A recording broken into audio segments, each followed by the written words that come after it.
guys, I'm back, and this time with my original female voiceover, because after all, I'm a female. Anyways, I decided to share another unpopular opinions video, even though some of these might not be unpopular, but either way, they are my opinions. So without further ado, let's get into the video. First up is my opinion regarding Big Hit becoming the largest shareholder of Pledis Entertainment.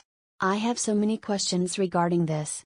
First off, I think this is very beneficial for both companies, but more so Pledis. And I think this because, 1, it is beneficial for Big Hit, because Big Hit can now have more than just 3 artists, one being a solo artist, under their belt to rely on.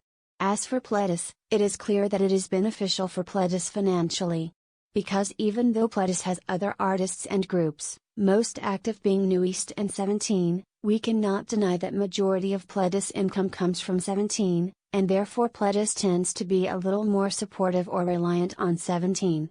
Furthermore, with Big Hit now buying majority of Pledis shares, taking Pledis under its wing and offering to financially support them, it means that Pledis can now have the financial means to support more than 2 groups, as well as provide better quality music videos and promotions for their artists. However, what I do not know is if Big Hit is only providing the financial support for 17 alone, or for all and any artists under Pledis. The reason why I say that, is because so far the only artist from Pledis that is added to Weverse is 17. And if Big Hit purchased majority of Pledis shares, wouldn't that mean that Big Hit would access to all of Pledis's artists and not just 17? Which then also makes me wonder if Big Hit agreeing to help Pledis support 17 financially, has anything to do with Big Hit wanting to have part claim to 17, because they noticed how big 17 is becoming, especially in Korea and Japan. Either way, unlike some who don't seem to really like the idea, I actually don't see anything wrong with Big Hit supporting Pledis and wanting to support 17. All I want to know is whether that support extends to any of the other artists under Pledis, and if not, why. Why did Big Hit want 17 in particular? I mean, I already know 17 is great, I love them, but I just want to know why Big Hit thinks they're great and why they are worth the support, if you get what I mean. My second opinion pertains to Ikon, and how I believe that Ikon have fell down in popularity rankings. I know we as Iconics don't want to believe it, but Ikon have fallen down in popularity ranks. At least from what I have seen, internationally and in Korea, they may still be popping in Japan. I didn't want to believe that Hanbin leaving would affect the group greatly, because even though Hanbin was technically the pillar and foundation of the group, I truly honestly believed that each and every other member could help the group pull through and keep its ranks. But honestly, I rarely see anybody talking about them unless they have comebacks. But just like any YG artists, their comebacks come and go in a flash, so people don't get to talk about them for much. I just really hope Ikon comes back with a song that will skyrocket them up in popularity, but for now, they've fallen. My third opinion is about how Twice's new song More and More might just be the song to help boost their dancing image as a group, if you get what I mean. Yes, Twice can dance, I mean every K-pop group can dance, it's typically expected. However, unlike groups like Blackpink, G-Friend, ITZY, Everglow, 17, NCT, EXO, Monsta X, GOT7, ATEEZ, TXT, Stray Kids, The Boys, Golden Child, or even BTS, who are known to also have strong group performances dancing-wise, Twice isn't. As a group and as a collective, you never hear how strong or amazing Twice as a collective are good performers. Not to mention, because their dances for their songs are typically easy compared to other groups, it doesn't give people a chance to evaluate how strong they are collectively as dancers. Yes, they have individual members that are good dancers, like Momo or Mina, but collectively that isn't the case. But watching their teaser video for their upcoming song More and More, I can definitely say that this song is not only intense and brings a new vibe about Twice, but it will have a group performance that can help boost their group's dancing skills. I am not the biggest Twice fan, but there are some songs of theirs that I do like and listen to. However, I can tell that their new song might just be the one to not only accentuate and boost their dancing skills as a group, but also pull new fans towards them. The fourth opinion is about Lady Gaga and Blackpink's song that they just released, which I think will hopefully have a music video. Though I am not really the biggest fan of Western and K-pop idols collaborations, meaning, I don't hate it, I just don't like it either. Not to mention, I want to see more idol-on-idol collaborations rather than with Western artists. However, despite that, there are a few collaborations that I like the one with EXO's Lay, Jason Derulo, and NCT called Shut Up and Dance, the one with Dua Lipa, and Mamamoo Swassa called Physical, even the one with Tiffany Young and Babyface called Runaway, but most recently the one that I really like a lot was the one that recently came out with Lady Gaga and Blackpink, called Sour Candy. Not only is the song banging, but it did justice to all the Blackpink members' vocals. Plus, with people almost forgetting what Blackpink sounds like, and having no choice but to rely on their old songs, this really helped bring hope to Blinks. My fifth opinion pertains to NCT, and how I really want them to have a break. NCT really needs a break, more specifically the members of NCT 127, and more specifically the members such as Taeyong, Mark, and Haechan. SM needs to provide them with a few months break, cause not only do they have to deal with comebacks, but they also have to worry about producing side contents, such as NCT Night Night, Johnny's JCC, Haechan's radio show, and other content. If there is one group that is very consistent with bringing out a lot of content, it is NCT. Every week of every day, there is something new from NCT. And as a fan, this is great, because it means we are constantly being fed and we get to constantly see them. But I can't help but worry about how tired they must be. I mean, take Taeyong, Mark, and Haechan for a second. Taeyong and Mark not only have to deal with comebacks for NCT 127 and producing side content for that group, but they also have to worry about Super M promotions and comebacks, and possibly producing side content for that group also. And then, don't even get me started on Haechan. Haechan has been worked to the bone. A lot of people like to say how it is always Mark and Taeyong who are overworked, which is true, definitely not denying that, but, ever since 2019 and the beginning of this year, Haechan has definitely been overworked.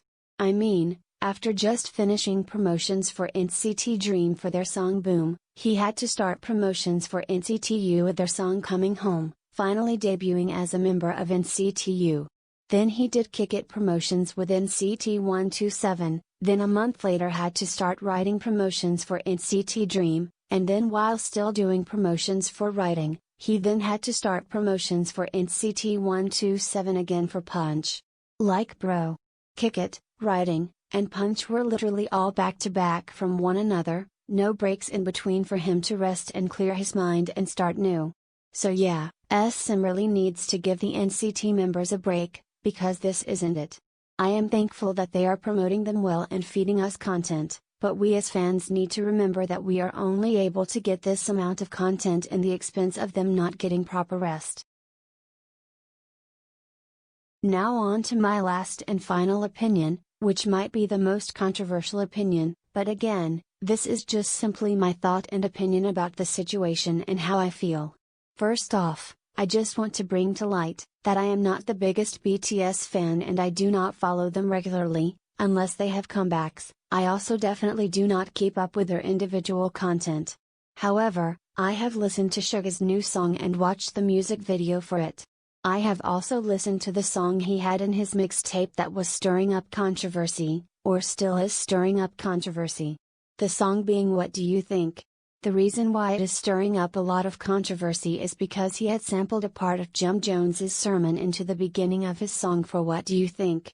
If those of you are not familiar with Jim Jones, in short, he was a known mass murderer in the States, who basically killed over 900 people, majority of which were black people and young children. With what is going on right now within America, with police brutality being rampant, I really hope you can understand why some people feel some type of way about this. Anyways, after the controversy blew up and was getting a lot of heat, Big Hit decided to put out a statement, which they probably thought would help clarify the issue, but it seemed to have only made it worse. This is the statement they released. Okay, so here is my opinion on this matter. First off, I do not think Suga is a racist, nor do I think he meant this with malicious intent. However, for those of you spewing on about how other American artists and rappers have added part of Jim Jones's sermon to their songs, but no one said anything, should keep quiet. First off, the difference between Suga and the other artists and rappers is that, the other artists and rappers who decided to use part of Jim Jones's sermon, used it because it related to their song, and because their song was used to speak out against what Jim Jones was saying and anything relating to that issue. However, for Suga's case, the sermon was in no relation to what he was saying in his song. Even his company Big Hit admitted that they simply used it because it fitted the whole atmosphere of the song. Suga literally only talked about his fame, money, and accomplishments, and dissed the haters who believed he didn't deserve such fame, money, and the accomplishments. Nowhere did he talk about Jim Jones or his sermon. So, for those of you spewing that nonsense of he shouldn't have to apologize because he or his producer added it to mock what Jim Jones said, should really keep quiet. I mean, how can Suga diss someone he doesn't even know? Heck, how can he make a whole damn song about a person he doesn't even know? Furthermore, for those of you saying that the producer or Suga didn't add it with malicious intent and therefore shouldn't need to apologize, need to also keep quiet. And here is why. Even though I do believe it wasn't added with malice, however, whether Suga or his producer meant to add the sermon with malicious intent or not, does not take away from the fact that they still decided to add it, especially without even considering that it could be possibly offensive. Not to mention, Big Hit did state, and I quote, "The vocal sample of the speech in the introduction of the song What Do You Think on the mixtape, was selected without any special intent by the producer who worked on the track, who was unaware of the identity of the speaker, and used the sample for the overall atmosphere of the song." So in other words, not only were they unaware of who Jim Jones was, because they didn't do their research on whose sermon they were taking from, but they also chose to use a part of his sermon because it fit the overall atmosphere and aesthetic of the song, disregarding the fact that it might be offensive to people. Which brings me to another opinion about this. Yes, it can be possible that Suga and the person who produced this song didn't know who Jim Jones was, even though I know deep down in my heart, Suga most definitely helped produce this song. However, that doesn't excuse them for not taking the time to research who he was, or at least what that sermon was about and how it could be possibly offensive. By now, people should be aware, especially grown adults, that if you are going to take something that isn't yours, the least you can do is look into it and find out where it came from and who it belongs to. They could have easily searched up what the sermon was about to make sure it wasn't offensive to begin with, and who that sermon belonged to. It's not hard. I am tired of people throwing up the excuse that they are Koreans, they did not know, blah, blah, and blah. Because the fact is, if other people can take time out of their day to learn about Korean culture, learn about K-pop, and about Koreans, they can do the same. Even me, when I was in high school, I learned about the history between North Korea and South Korea, even the history South Korea has with Japan, and even though their history had no relation to Canada, I was still taught it. If other countries can go out of their way to be aware of other cultures and other countries' history, even just a little, South Korea can do the same. Especially, when these K-pop groups aren't even just trying to promote in Korea alone, but in other countries outside of Korea, most notably one of them being America. Also, why couldn't Suga apologize for himself? Why is it that whenever something huge pertaining any of the BTS members occurs, the members don't come out with a statement themselves? But, when it is something minor, Big Hit lets them come out with a statement. You see, I don't like comparing groups, but in order for you guys to understand what I am trying to say with this part of my opinion about this issue, I have to use other groups and other members from different groups as an example. So, remember when the whole controversy with the 97 liners came about, because they went out to eat together, when people were expected to stay home and self-quarantine? Well, they got a lot of heat for that, but most noticeably NCT Jaehyun got the most heat thrown at him, and do you know what he did? He brought out a written statement by himself and posted it on his personal Instagram. Even Astro's Cha Eun-woo also brought out a written letter apology, to apologies for something that was simply harmless and unintentional. Where was BTS Jungkook's apology? Where was Mingyu's apology? Though 17 never gets into any controversy, so I really wasn't expecting anything from Pledis or for them to even allow Mingyu to write a statement himself. However, BTS has been in a lot of controversies, so this isn't something new for Big Hit. Even though I myself didn't see any harm in what they did, some people did, and I understand exactly why they do, but at the end of the day, they still took the time out of their day to write an apology personally, instead of having their company speak out for them. Another example is when NCT Taehyung was being accused of being a bully, which was later proven false. Not only did SM bring out a statement apologizing on the behalf of Taehyung for something he didn't do, but Taehyung himself made a public apology video of himself, apologizing for something he did not do. Heck, when both Ikon's Hanbin and Monster X Wonho were being accused of something they did not do, which later resulted in them having to leave their respected groups, they themselves brought out an apology statement personally, instead of having their company speak for them. So I do not know why Suga can't speak for himself and bring a statement out, instead of having Big Hit speak for him. I mean, he is a grown adult at the end of the day. Regardless of whether it was intentional or not, malicious or not, or if he knew who Jim Jones was or not, it still offended a lot of people, and he still needs to apologize for that, because at the end of the day, it is his song. Like, imagine saying or doing something to someone, and they tell you that what you said or did to them was rude and offensive. Regardless of whether you meant to say or do it maliciously or not, you would still apologize, correct? Because at the end of the day, it still hurt and offended that person you said or did it to. You apologizing doesn't always have to be you admitting guilt for something, but rather it can be you showing that you care about that person's feelings and you acknowledge that what was said or done wasn't right, even if you didn't intend to do it or say it in a malicious manner.